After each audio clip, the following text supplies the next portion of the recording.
여호와께서 여리고 맞은편 요단 강가 모압 평지에서 모세에게 말씀하여 이르시되 이스라엘 자손에게 명령하여 그들이 받은 기업에서 레위인에게 거주할 성읍들을 주게 하고 너희는 또 그 성읍들을 두르고 있는 초장을 레위인에게 주어서 성읍은 그들의 거처가 되게 하고 초장은 그들의 재산인 가축과 짐승들을 둘 곳이 되게 할 것이라. 너희가 레위인에게 줄 성읍들의 들은 성벽에서부터 밖으로 사방 1000규빗이라. 성을 중앙에 두고 성밖 동쪽으로 2000규빗, 남쪽으로 2000규빗, 서쪽으로 2000규빗, 북쪽으로 2000규빗을 측량할지니 이는 그들의 성읍의 들이며 너희가 레위인에게 줄 성읍은 살인자들이 피하게 할 도피성으로 6성읍이요 그 외에 42성읍이라. 너희가 레위인에게 모두 48성읍을 주고 그 초장도 함께 주되 너희가 이스라엘 자손의 소유에서 레위인에게 너희가 성읍을 줄 때 많이 받은 자에게서는 많이 떼어서 주고 적게 받은 자에게서는 적게 떼어 줄 것이라. 각기 받은 기업을 따라서 그 성읍들을 레위인에게 줄지니라. 아멘. 흩어진 레위인들의 사명이라는 제목으로 말씀 전하겠습니다. 우리가 지난 금요일부터 좋은 시간 보내고 계시죠? 연휴입니다. 많은 분들이 쉼도 갖고 또 가까운 데 여행도 가시고 계신데 특별히 지난 금요일이 무슨 날이었는지 아십니까? 광복절이었습니다. 일제 강점기라는 시절 일제 지배와 압제에서 해방된 그날을 기념하는 날이 광복절입니다. 특별히 이번 광복절은 80주년 광복절이었습니다. 그래서 뭐 여러 가지 행사도 하고 또 TV에서 그런 공연하는 것도 있었습니다.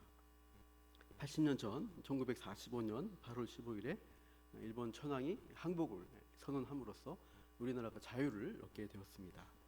그리고 일제의 압제로 인해서 이제 우리나라에 살지 못하고 흩어져 있던 많은 디아스포라 한국인들이 돌아오기 시작했습니다. 중국에서, 만주에서, 연해주 사할린에서, 그리고 일본과 미국에서 각지에 흩어진 사람들이 조국으로 돌아왔죠. 그런데 이 돌아오는 이 모든 모여지는 과정에서 그 해방의 기쁨도 잠깐이었고, 우리나라 사람들은 금세 참 어려운 삶이었지만 그 계파를 나누고 사상을 나누고 여러 분파들을 나누어서 서로 갈등하고 싸우기 시작했습니다. 당파 싸움이 또 벌어진 현장이었죠. 참 우리나라의 고질적인 문제가 아닐까 우리 민족들의 생각이 듭니다. 줄서기 하고 편가르기 하고 계파 싸움하는 모습들이 우리 민족이 뭐 민족성이 좋다 하지만은 이런 부분 참 고쳐야 할 부분이 많이 있습니다.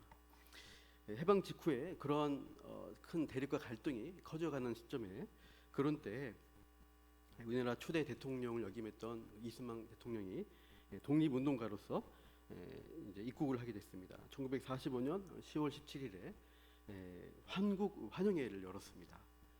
그걸 열면서 거기서 연설을 했는데 그때 유명한 말을 했습니다. 뭉치면 살고 흩어지면 죽는다. 이걸 처음 사용하셨는데요.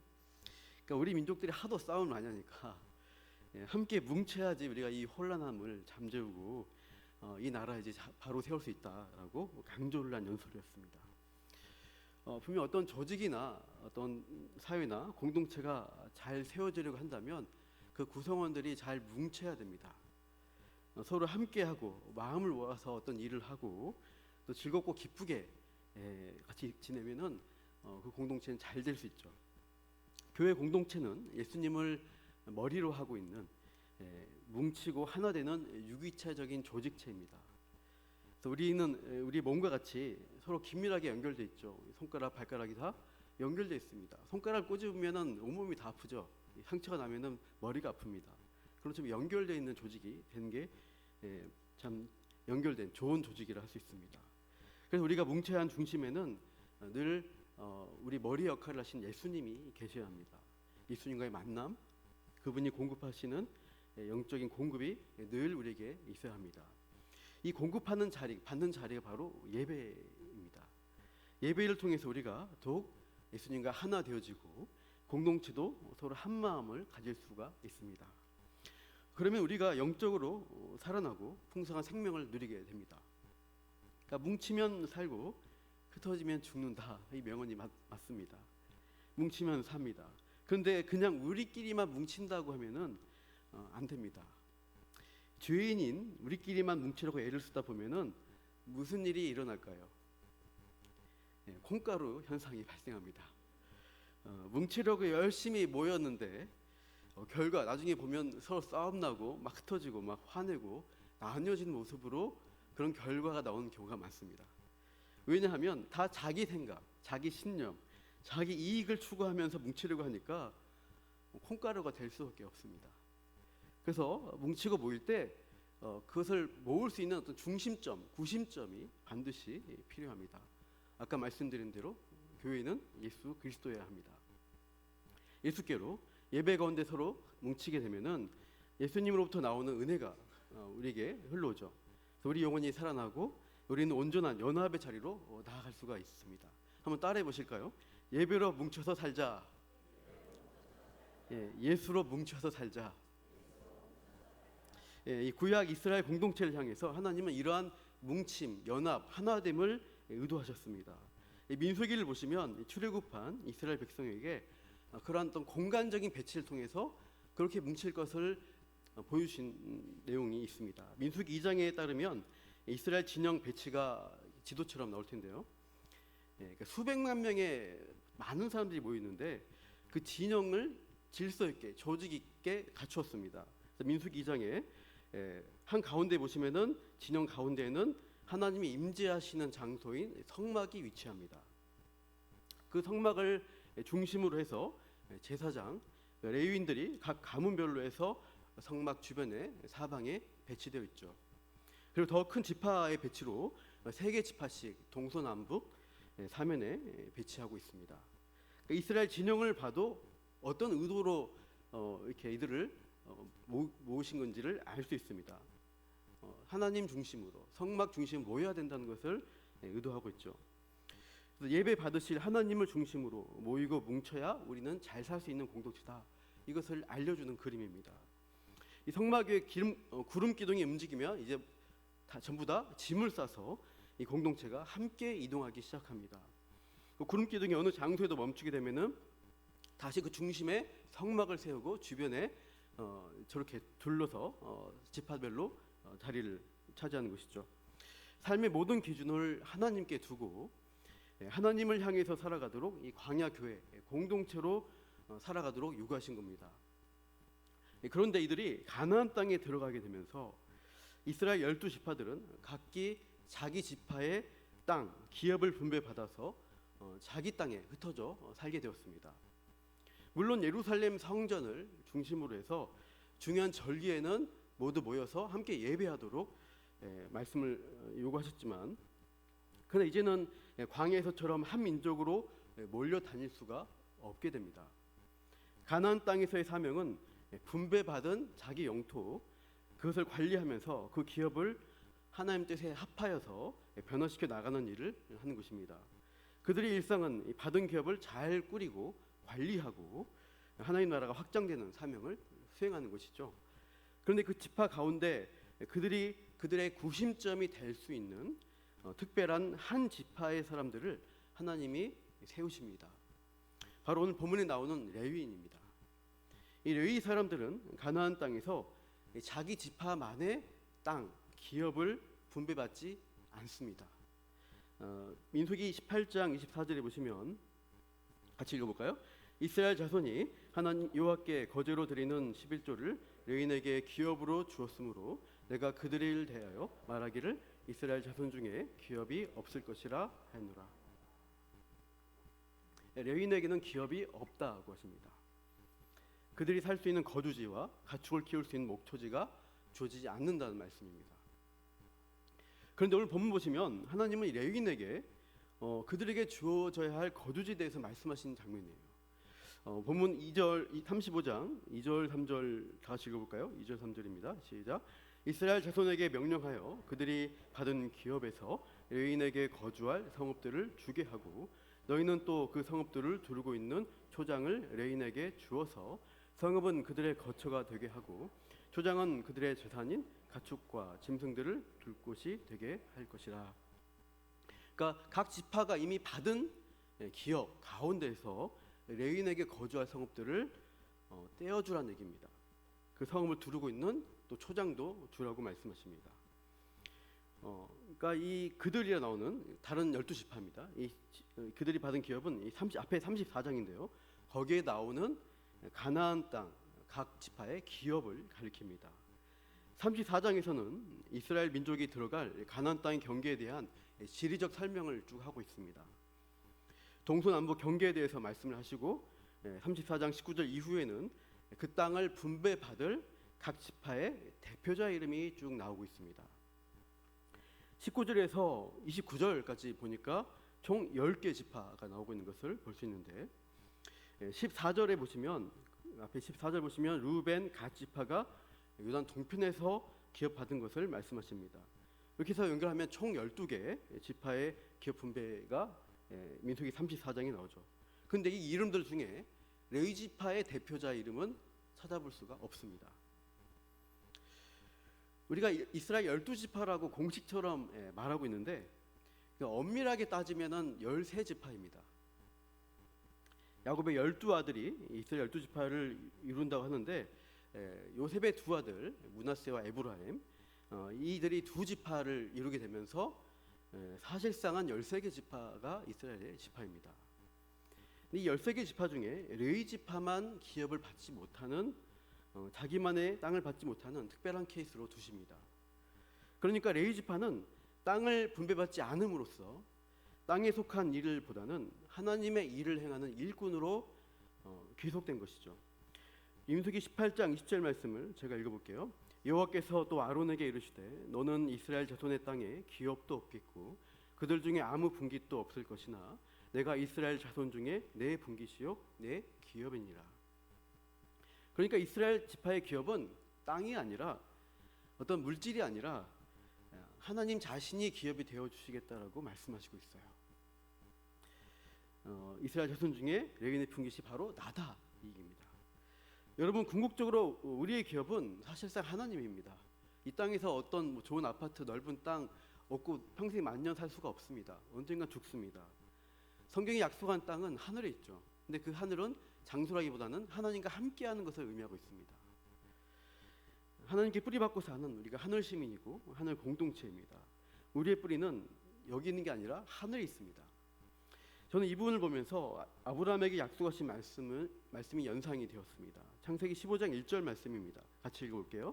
이후에 여호와의 말씀이 환상 중에 아브라함에게 임하여 이르시되 아브라함아 두려워하지 말라 내 방패요 상급이니라.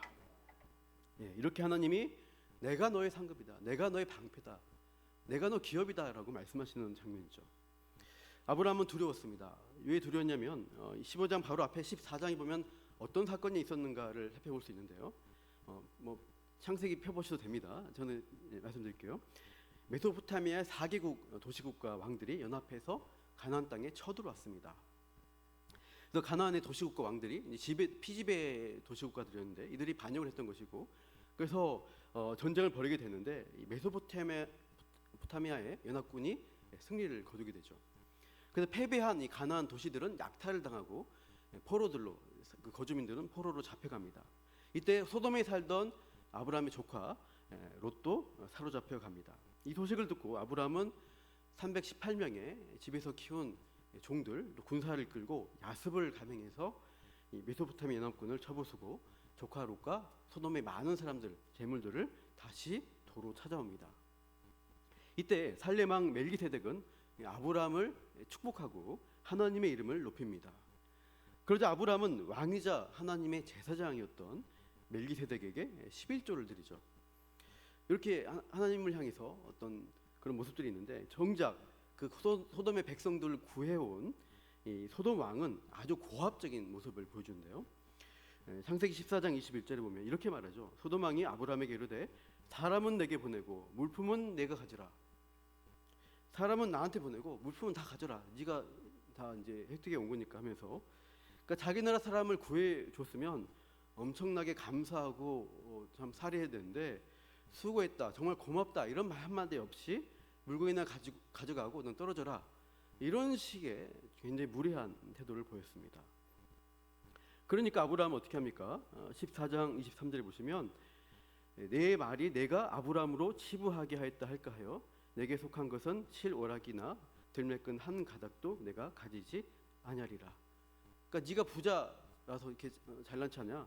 네 거 내가 하나도 안 가지고 있다라고 다 넘겨버립니다.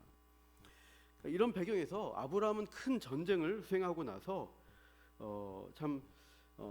이 소돔 왕으로부터 받은 어떤 그 전혀 없이 하나님만이 나에게 승리자셨고 하나님만이 나에게 공급자시다라는 어떤 일종의 신앙 고백을 하고 있습니다. 그때 하나님이 15장 1절에서 이런 상황에서 내가 너의 상급이다, 내가 너의 방패라는 약속을 하셔요. 그 세상 왕들 이런 자들이 더 강력하고 힘이 세지만 그럼에도 하나님이 놀라운 기적적인 승리를 주셨는데 그 하나님이 계속해서 두려워하지 말라, 내가 너의 방패다, 내가 너의 공급자다라고 말씀하십니다. 이런 하나님, 이런 아브라함의 하나님인데요, 아브라함이 가나안 땅에 처음 왔을 때 약속의 땅에 왔는데 극심한 기근이 닥쳐왔습니다. 그래서 그 위기를 피해서 애굽으로 이주하는데 거기서 바로라는 더 큰 위기를 만나게 되죠. 그때 아내를 뺏긴 상황에서 하나님이 개입하심으로 바로에게서 아내도 찾고 큰 재물을 얻고 가나안 땅으로 돌아오게 됩니다. 그러니까 하나님과 함께 있는 자리가 결국 승리의 자리고 복된 자리라는 것을 경험한 것입니다. 소돔의 비옥한 땅도 그 재물도 다 포기해도 하나님이 채워주신다, 이것을 알기 때문에 다 주어도 괜찮은 겁니다. 사람 보기에 좋아 보이는 자리, 세상 부귀와 명예가 있는 곳이 명당이 아니라는 거예요. 부족해도 하나님이 함께 하신다면 그곳이 바로 최고의 명당이 됩니다. 여러분이 거주하시는 집, 매일 출퇴근하시는 직장 어떠십니까? 그곳에서 하나님과 동행하고 하나님의 인도하심을 받고 계시다면은 그곳이 바로 명당입니다. 눈에 보이고 사람 보기 좋아 보이는 것이 명당이 아니라 하나님이 보내신 곳이면은 반드시 하나님이 복의 자리로, 명당으로 이끌어 가십니다. 내가 있는, 하나님과 동행한 내가 있는 그곳에서 복의 근원 되시는 하나님을 나타내고 하나님의 은혜가 흘러나오면 그것을 우리가 명당으로 만들 수가 있어요. 포지션이 나를 만드는 게 아니라 하나님을 믿는 나, 우리로 인해서 그 장소가 복되게 만들어지는 것을 원하십니다.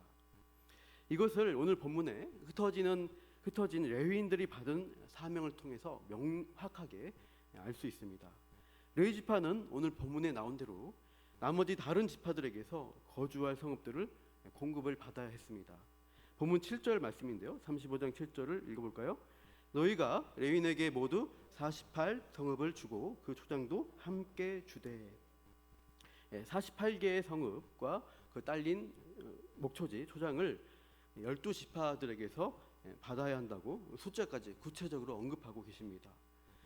그러면 레위 지파는 어떻게 되겠습니까? 48개의 각 이스라엘 전역으로 흩어져서 살아가야 합니다. 자기들끼리 모일 수가 없죠. 쪼개져서 각 지파별로 각 지파에 맞게 그 가문, 레위 가문들 사람들이 흩어져야 됩니다. 레위인들은 성막을 중심으로 하나님의 일을 섬기며 예배하며 살아가지만 또 하나의 그들의 사명은 일상의 삶을 살 때는 각 지파 속으로 들어가서 흩어져서 사는 것이었습니다. 레위 지파가 흩어져야 한다는 것은 창세기에서 이미 예언되어 있었습니다. 창세기 34장 보시면 누이였던 디나의 강간 사건이 있죠. 그때 그의 오빠였던 레위와 시몬이 그를 강간했던 세겜 성읍 사람들을 완전히 학살해 버립니다. 아버지이자 족장인 야곱의 뜻과 의지를 묻지 않고 시몬과 레위가 독단적으로 그런 일을 벌였습니다. 기습해서 성에 속이고 해서 그 성의 모든 남자를 죽이죠. 그 일로 말미암아서 야곱이 나중에 늙어서 죽기 전에 유언을 남길 때 이 시몬과 레위에 대해서 이렇게 예언을 하고 있는데요, 49장 5절에 시몬과 레위는 형제요 그들의 칼은 폭력의 도구로다. 7절에 보시면 그 노여움이 혹독하니 저주를 받을 것이요 분기가 맹렬하니 저주를 받을 것이라. 내가 그들을 야곱 중에서 나누며 이스라엘 중에서 흩으리로다. 이스라엘 중에서 흩으리로다라고 말씀하세요. 흩어질 운명이라고 말씀하시는데 그 예언이 실제로 어디서 이루어지느냐? 여기 가나안 땅 기업 분배 받을 때에 나타납니다. 지도를 한번 보시면요, 시몬 지파가 맨 아래 보이십니까? 유다 지파의 넓은 남방에 유다 지파의 넓은 땅 가운데에 시몬 지파의 기업이 주어졌습니다. 시간이 점점 흐르면서 시몬 지파는 그냥 유다 지파에 흡수되어 버립니다. 그리고 레위 지파는 이 지도상 기업 분배 자체도 나오지 않고 있는데요. 한 번 더 지도 넘겨보시면 아까 오늘 보면 말씀하신 대로 48개 성읍으로 쪼개져서 흩어지게 되었습니다. 그래서 흩어져서 그냥 사라지는 게 사라질 운명이냐? 그렇지 않은 거죠. 오히려 이들은 흩어짐으로 인해서 더 큰 사명을 수행하게 됩니다. 시몬 지파는 메시아가 오시는 유다 지파에 속하여서 함께 하나님의 약속에 동참하는 은혜를 누리게 됩니다. 레위 지파는 흩어지면서 더 중요한 사명을 감당하게 하시죠. 그 계기는 출애굽기 32장에 나오는 사건입니다. 모세가 시내산에 올라가서 십계명 돌판과 율법을 받는 사이에 이 산 아래 백성들은 금송아지를 만들고 우상 숭배를 자행했습니다. 이 모세가 시내산 내려와서 이 우상 숭배 반역 사건을 듣고 어떻게 처리하게 됩니까? 모세는 누구든지 여호와 편에 있는 자는 나에게 오라라고 이제 말하죠. 이때 반응한 사람들이 레위 지파 사람들이 다 모여서 모세의 편에 섭니다.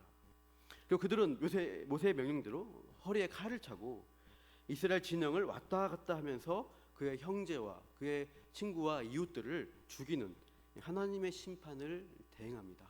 그래서 그날 3,000명 가량이 죽임을 당했다고 기록되어 있습니다. 이런 엄중한 심판을 수행한 지파가 레위 사람들이에요. 출애굽기 32장 29절 말씀을 읽어볼까요? 시작. 모세가 이르되 각 사람이 자기의 아들과 자기의 형제를 쳤으니 오늘 여호와께 너희 자신이 헌신하게 되었느니라. 그가 오늘 너희에게 복을 내리시리라. 아멘. 이 가로쳐놓은 이유는 우리 성경에는 없어요. 이 구절이. 근데 히브리어 원어에는 이 구절이 있습니다. 예드케임이라는 표현이 나와 있는데 이게 오늘 여호와께 너희 자신이 헌신되었다 이런 의미거든요. 그래서 이게 들어가는 게 더 맞는데 우리 성경이 이제 생략되어 있어가지고 제가 넣어놨습니다. 칼을 차고 말씀대로 심판을 행한 이 레위인들이 그들 자신이 전체가 하나님께 헌신되었다라는 표현이에요. 이 사건으로 레위인들은 하나님께 헌신된 구별된 지파가 되었습니다. 그게 하나님의 복을 받은 것이라고 말씀하고 있는 것이죠. 그래서 그 이후에 하나님의 특별한 사명을 수행하는 지파로 레위가 쓰임받게 되죠. 그래서 광야 생활 중에 모여있을 때는 하나님이 임재하시는 성막의 일들을 레위 지파가 수종들고 예배와 말씀 맡은 자들로 쓰여지게 됩니다. 그리고 가나안 정착 후에 이들이 흩어져서는 각 지파 중에 거하면서 하나님의 복을 선포하는 사명을 감당합니다. 백성 가운데 흩어져서 하나님께 헌신되고 구별된 삶을 살도록 그 각 지파의 백성들을 지도하는 일을 하는 거죠. 말씀을 가르치고 신앙생활의 구심점 역할을 합니다. 이스라엘 모든 남자는 1년에 3차례 예루살렘에 올라가서 절기를 지켜야 되지만 그 외에 일상을 살 때는 그 곁에 레위인들이 함께 거주하면서 그들을 신앙적으로 인도하고 지도하는, 그래서 백성들이 그들의 신앙생활 잘 꾸려갈 수 있도록 도와주는 역할을 한 것입니다. 레위인들은 이렇게 각 지파에게 흩어져서 이스라엘을 이스라엘 되게 하는, 하나님 백성 되게 하는 책임과 의무를 담당한 것이죠. 비록 흩어졌지만 12지파 가운데 섞여 사는 이 레위지파 사람들은 하나님이 이스라엘에게 주신 그 신앙의 안전장치, 보호장치로 중요한 사명을 수행하는 사람이었습니다. 그러니까 성경의 관점에서 보면 뭉치면 살고 흩어지면 죽는 게 아니죠. 뭉쳐서 살고 흩어져서 더 잘 살자, 잘 살게 하자 이겁니다. 그래서 주변의 이웃을 더 잘 살게 만들라는 사명을 받고 흩어지는 것입니다. 따라해 보십시오. 흩어져 예배적 삶을 살자. 모여서 예배드리고 흩어지면 그냥 똑같이 해상적으로 살지 뭐, 이게 아니란 거예요. 우리는 레위인입니다. 모여서 예배드리고 나면 또 흩어지면 나에게 주어진 삶의 현장에서 더욱 예수님을 예배하는 삶을 살아내는 것을 우리에게 요구하십니다. 또 따라해 볼까요? 흩어져 예수를 살아내자. 예수님의 향기를 드러내는 것이죠. 내가 어떤 사람이 대하는 것을 통해서 예수님이 이런 분이라는 성품이 그들에게 전해지도록 그러한 통로로 살아낼 것을 도전하십니다. 하나님의 복을 받는 자리에 이 이스라엘 백성들이 쭉 서 있을 수 있도록 안전장치로서 레위인들이 각 48개 성읍에 파송된 것이죠. 우리도 거기에 파송되는 것입니다. 여러분의 직장, 가정, 만나는 학교 사람들에게 그렇게 나아가야 하는 것입니다. 근데 우리가 알다시피 이 구약 역사에서 이 사사기 시대로 이어지니까 이 일이 어떻게 되었는지 아십니까? 실패해버리고 맙니다. 오늘 본문 2절에서 8절까지 보시면 레윈에게 주라는 명령이 10번 나옵니다. 주라, 목초지를 주고 성읍을 주라고 하는데요. 그러니까 이 주라는 것은 무슨 말씀이냐? 백성들은 자신들의 신앙을 붙들고 말씀을 전하고 말씀대로 살도록 수고하는 그 레위인들을 각 지파의 백성들이 책임지라는 말씀입니다. 나눔과 섬김으로 영적 리더들이 하나님 말씀 맡은 자의 사명을 잘 수행하도록 책임지고 돌보라는 의미죠. 그래서 11조로 레위인들의 생계를 책임지도록 명한 것입니다. 오늘날로 따지면 목회자들이 전임 사역을 잘 하도록 교회 공동체와 함께 책임지는 것을 가리킵니다. 그래서 공동체에서 들여진 헌금으로 목회자의 가정을 또 책임지고 교회 여러 가지 사업들 또 구제를 하는 것입니다. 그러나 더 확대한다면 당회나 재직회 각 부서에서 섬기는 사람들, 또 구역을 맡고 계신 구역장 등 맡겨진 양떼를 담당하는 직분자들을 귀히 여기고 그들을 잘 세워주라는 의미로 볼 수도 있습니다. 우리 위에 세워주신 영적 리더의 권위를 인정하고 하나님 복 받는 그 복받도록 지도하는 일에 우리가 잘 따라가야 합니다. 그러면 서로의 영혼을 책임지면서 우리가 믿음 안에서 더 잘 살 수가 있게 되겠죠. 그러나 사사기에 이르면 이 시스템이 각 지파의 백성들이 여인들을 생계를 책임지고 도와줘야 되는데 책임져 주지 않는 거예요. 자기만 잘 살겠다고 다 이기적으로 사는 것입니다. 그래서 여인들이 어떻게 합니까? 자기가 밥벌이하고 살아야 하기 때문에 어떻게 해요? 사명 수행하는 것보다는 여기저기 터져서 세상적인 일하면서 자기 생계를 꾸려가는 일을 합니다. 그러다 보니까 레위인들이 결국 소명을 다 잃어버리고 영적으로 또 도덕적으로 타락하는 모습으로 나타나게 됩니다. 사사기 시대를 대표한 두 가지 큰 사건이 있는데 사사기 마지막 부록에 있어요. 사사기 17장에 보면은 미가 집안의 은신상을 만드는데 그때 제사장 역할을 레위 소년이 하게 됩니다. 은신상 숭배 제사장으로 있는 것도 큰 문제인데 나중에 단지파가 와서 너 한 가문의 제사장 될래, 한 지파의 제사장 될래 물어볼 때 은신상 가지고 쫄래쫄래 단지파를 따라갑니다. 더 큰 우상 숭배한 자리로 가겠다고 하는 모습, 이게 레위인의 타락한 모습이죠. 사사기 19장에 가면은 첩을둔 레위인이 등장합니다. 목사님이 첩을 두고 있다는 거 굉장히 큰일이죠. 매우 비정상적인 모습인데 그 첩마저 바람이 나서 친정으로 도망가 버립니다. 아무튼 이 레위인이 첩을 달래서 집으로 데려온 도중에 이 베냐민 지파의 한 마을에서 그 첩이 윤관당해서 죽게 됩니다. 그러자 이 복수심에 불탄 이 레위인이 어떻게 하냐면 첩의 시신을 12토막을 내서 전 이스라엘 지파에 보내게 됩니다. 그래서 동전 상잔에 전쟁이 일어나게 되었습니다. 우상 숭배하고 첩을 두고 음행하고 불화와 전쟁을 일으켜서 이스라엘 공동체를 대막장으로 이끄는 일을 레위인들이 한 것입니다. 하나님이 그러라고 레위인 부른 게 아닌데 오히려 완전히 반대 방향으로 가버렸습니다. 사사기 시대가 암흑 시대라고 하는 것은 그러한 죄악을 방지하고 막으라고 세운 레위인의 타락이 더 심했기 때문입니다. 우리 시대에도 레위인들의 타락을 보게 됩니다. 여러 목회자들의 도덕적인 타락, 교회 내 힘 있는 사람들의 갑질과 불의한 모습들이 그러합니다. 또 한국 사회가 참 많이 술 먹는 문화인데 아무 거리낌 없이, 그러니까 술 먹는 게 지옥 갈 죄는 아니지만은 아무 거리낌 없이 먹는 것은 참 덕스럽지 못합니다. 참 교회 시험도 일으키고 많은 사람들을 넘어지게 하고 또 술 먹다 보면 죄를 짓는 일들이 많은데 그게 너무나 아무 경각심이 없는 모습들을 보게 됩니다. 이렇게 타락한 사사기 시대를 거치면서 나중에 이스라엘 왕정도 결국 타락해서 다 망하고 언제 레위인들이 회복되는가? 하나님이 포로 귀환을 통해서 이스라엘 나라를 회복시킬 때 레위인들이 다시 그 사명을 회복하게 됩니다. 여러분 성경 한번 펴보실까요? 에스라 8장을 보시기 바랍니다. 뒤에 에스라 8장인데요.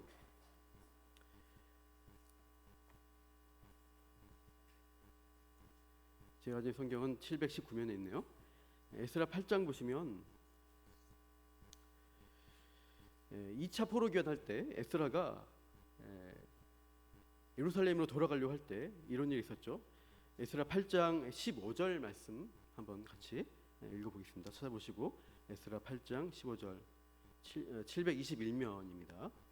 같이 읽겠습니다. 내가 무리를 아하와로 흐르는 강가에 모으고 거기서 3일 동안 장막에 머물며 백성과 제사장들을 살핀즉 그 중에 레위 자손이 한 사람도 없는지라. 예루살렘 돌아가야 되는데 레위 사람이 없는 것을 발견합니다. 그래서 이 멈추고 그 자리에서 멈추고 출발하지 않고 어떤 일을 하는가 볼 수 있는데요. 사람을 보내게 되죠. 17절에 보시면은 중간에 가시비아 지방에 사는 느디님 사람들에게 할 말을 일러주고 우리 하나님의 성전을 위하여서 섬길 자를 데리고 오라 하였더니 해서 사람을 보내서 레위인들을 찾아내서 함께 가자고 고민하는 것이죠. 18절 보시면 그래서 이런 결과가 있죠. 우리 하나님의 선한 손에 도우심을 입고 그들이 이스라엘의 손자 레위의 아들 말리의 자손 중에서 한 현명한 사람들을 데려오고 또 세레비아와 그 아들들과 형제 18명과 쭉쭉 데려오고 나옵니다. 그래서 이렇게 레위인들을 모아서 다시 이스라엘로 예루살렘으로 돌아가는 일이 있었습니다. 레위인들이 있어야 하나님이 주신 이 사명을 할 수 있다는 것을 에스라가 알고 있는 것이죠. 바로 뒤에 느헤미야 8장 보시겠습니까? 에스라 8장 말고 느헤미야 8장 바로 뒤에입니다. 느헤미야 8장 가보시면 이미 이제 예루살렘에 갔던 에스라와 느헤미야가 어떤 일을 하는가 볼 수 있는데 에스라가 율법책을 펴놓고 백성들에게 읽어줍니다. 그때 7절을 보시면 8장 7절에 에스라가 하나님의 말씀을 선포하고 8장 7절 같이 한번 읽어볼까요? 좀 이름들이 많이 나오지만 같이 읽어보겠습니다. 예수아와 바니와 세레비아와 야민과 악국과 사부대와 호디야와 마아세야와 그리다와 아사랴와 요사박과 하난과 블라야와 레위 사람들은 백성이 제자리에 서 있는 동안 그들에게 율법을 깨닫게 하였는데 이렇게 나오죠. 이 이름들이 레위 사람들이에요. 특별한 사람들에서 이름을 다 적어놨습니다. 이들이 백성들이 사이사이 들어가서 율법을 낭독할 때 8절에 보시면 옆에 있다가 그 뜻을 해석해서 낭독하는 것을 깨닫게 하는 일을 하고 있어요. 이게 원래 하나님이 주셨던 레위인에게 주신 사명이었어요. 흩어져서 백성들에게 말씀을 가르쳐라. 말씀대로 살도록 하라. 그렇게 해서 포로기 한 백성 때야 레위인들이 제대로 자신들의 역할을 수행하고 있는 것을 볼 수 있습니다. 이렇게 백성 중에서 말씀을 가르치고 회개케 하고 도전 주어서 하나님 앞으로 끌어오도록 하는 그 사명을 레위인들이 맡은 것이고 이제 그 일들이 회복되었습니다. 예수님을 믿고 예배하는 우리가 이 시대의 레위인들이에요. 예배 공동체 우리가 함께 모여서 예수님의 말씀을 풍성히 누리고 이 누린 것들을 삶으로 살아내면서 하나님 말씀이 어떻게 이 땅 가운데 열매 맺히고 전해지는가를 우리를 통해서 나타내기를 원하십니다. 여러분 모여서 예배 들으시고 예수님 말씀 하나님이 누구신지를 풍성히 누리십시오. 그런 다음에는 어떻게 해요? 모여만 있는 게 아니라 흩어지는 것이죠. 각자의 처소로 가시고 직장, 가정으로 가서 예수님이 하신 것처럼 예수님의 삶을 살아내는 것입니다.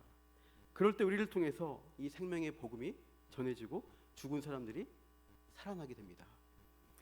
쉽지는 않습니다. 지금 교회가 많이 기독교에 대한 조롱과 비난, 부정적인 모습들이 많습니다. 안 그래도 힘든데 자꾸 이제 교회에서 문제 터지는 것들이 많죠. 그러나 하나님이 이 작은 우리의 몸짓을 통해서 레위인의 사명을 수행할 때 우리를 통해 일하실 것을 기대합니다. 에스라 시대 레위인들의 역할이 회복되어서 그 공동체가 말씀으로 충만해진 것처럼 우리도 이 시대의 교회들이 레위인의 사명을 잘 회복할 수 있도록 사명의 자리로 우리가 갈 수 있도록 함께 한국교회를 위해서 기도해야 하겠습니다.